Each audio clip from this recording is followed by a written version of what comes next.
आप सभी देशवासी हमारे महापुरुषों की शहादत व्यर्थ ना जाने दें, देश के लिए जरूर लड़ें। हमारे लिए और आपके लिए डॉक्टर और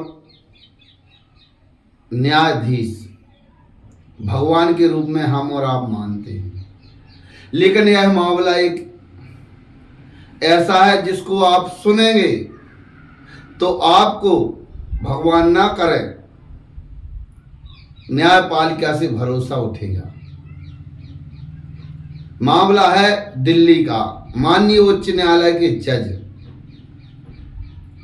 कहा जाता है कि 14 तारीख को वो दिल्ली अपनी कोठी में नहीं थे, उनकी कोठी पर आग लग गई और दमकल विभाग जब आग बुझाने पहुंचा तो उनके घर पर कई बोरियों से भरे भारतीय नोट मिले। अब सोच सकते हैं न्यायपालिका के जज और एक हाई कोर्ट के महत्वपूर्ण जज, देखिए जो हफ्तों खबर इधर की उधर होती रही, अभी बताया जाता है कि लगभग 1 मिनट का वीडियो जारी किया गया है, उसमें किस प्रकार से आग लगी और किस प्रकार से बोरियों में भरे नोटों के बिंडल जले हुए हैं। कानून, देश का कानून कहा जाता है कि सबके लिए बराबर है। क्या बराबर है? और ये खबर जब सोशल मीडिया पर आई तो बताया जाता आनन फानन में जज का ट्रांसफर कर दिया गया इलाहाबाद हाई कोर्ट के लिए। और जब विरोध होता देख, अब खबर अभी आदेश नहीं निकाला गया इलाहाबाद हाई कोर्ट का, अब खबर निकल के आई है, अभी फिलहाल काम से उन पर रोक लग गई है और उनके ऊपर जांच बिठा दी गई है। आप कल्पना कीजिए, माननीय जज जो सबको न्याय देने वाले, एक एक रुपए पर भ्रष्टाचार पर अंकुश लगाने वाले, अगर वही रक्षक ही भक्षक क्या बन गए और क्या हमको आपको न्याय मिल पाएगी? यही मामला दिल्ली आम आदमी पार्टी के समस्त नेताओं का दिल्ली हाई कोर्ट से किसी को राहत नहीं मिली और बताया जाता इन्हीं जज की बेंच में केस रहे। और इसके बाद वही केस, वही अपराधी, वही agency ED CBI Manish Sisodia ji के केस में माननीय सुप्रीम कोर्ट ने यह तक टिप्पणी कर डाली कि यह केस 2 मिनट नहीं ठहर पाएगा।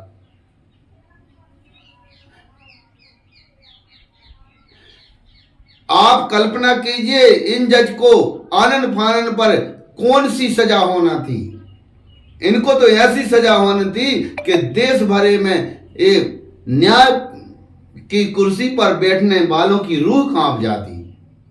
यदि ये मामला सही है तो हमारी हाथ जोड़कर विनती है आप सब देशवासियों से, यदि आप शिक्षित और देश के समझदार और देशभक्त नागरिक हैं तो आपको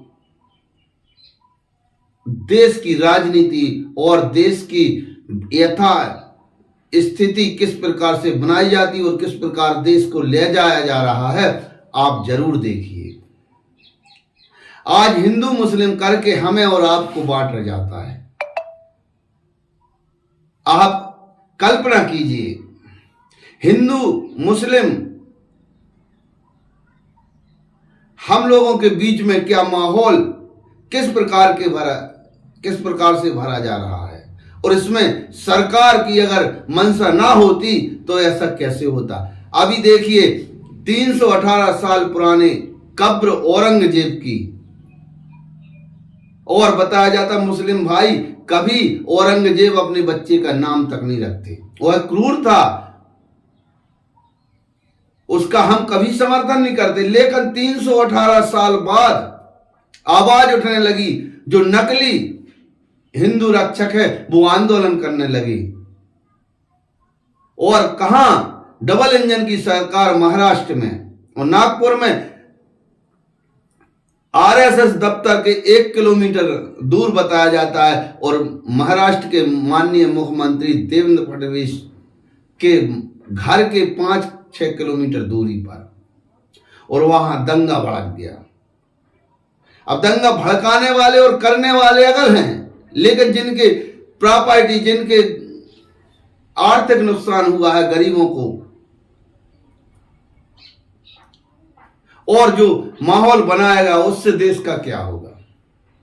हम कभी नहीं कहते कि मुस्लिम क्रूर शासक जो औरंगजेब जैसे मुगल आए थे वो अच्छे थे, कभी नहीं कहते और ना कहेंगे, लेकिन उनसे भी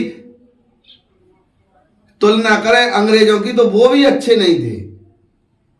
देश आजादी में यही लोग जो आज देशभक्त होने का प्रमाण पत्र एक दूसरे को बांट रहे हैं, आरएसएस और बीजेपी, बताया जाता देश आजादी में इनका ये योगदान था, अंग्रेजों के साथ देते थे।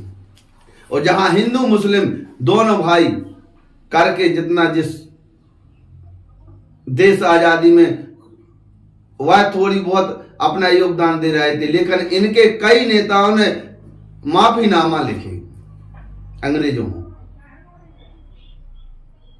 और इतिहास बताइए, आप पूर्व का बताइए, मुगलों को के साथ कौन हिंदू राजा रहे, आज वो राजनीति में उनके वंशज आज राजनीति में किस प्रकार से हैं,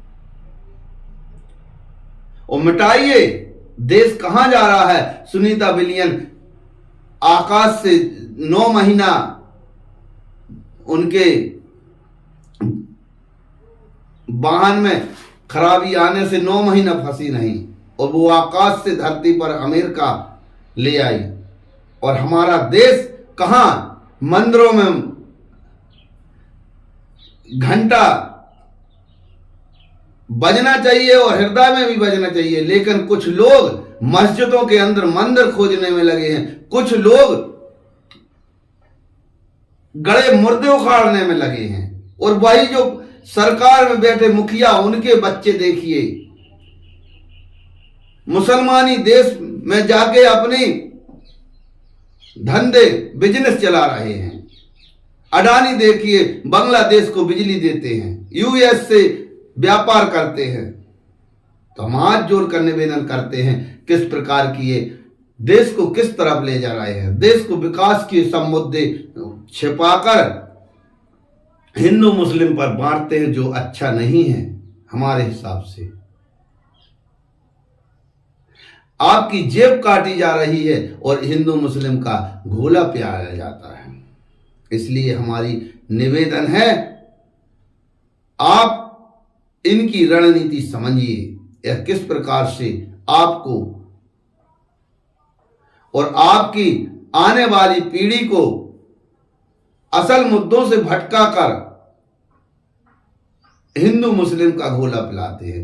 हम कहते हैं भगवान श्री राम हमारे आराध्य हैं और हमारे हृदय में हैं, और हम श्री राम के भक्त हैं। हमारे धर्म, हमारे सनातन में यह नहीं कहीं लिखा कि मंदिर के सामने जाकर श्री राम के नारे लगाएं। वो आस्था कैसे हुई? वो तो एक विचार। अगर आपको श्री राम के नारे लगाना है तो आप आइए, व्यवस्थित जिस प्रकार से हमारे भगवान राम राज्य में सबको बराबर अधिकार, सबको बराबरी रहने का, सबको अपने अपने अधिकार बराबर मिले, ऐसा करिए। और यह निश्चित है, जो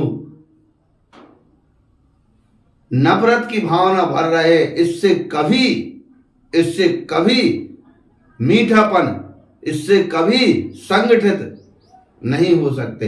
यदि आप विदेश बांग्लादेश को बिजली बेच सकते हैं, बांग्लादेश के मुसलमानों को बिजली बेच सकते हैं, बांग्लादेश की प्रधानमंत्री महोदया को भारत शरण दे सकता है, तो भारत के मुसलमानों के बीच नफरत मत भरिए।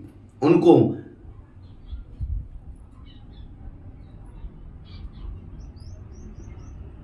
ये मत उलझाइए कि औरंगजेब क्रूर था। कोई मुसलमान अपने बच्चों का नाम औरंगजेब नहीं रखा।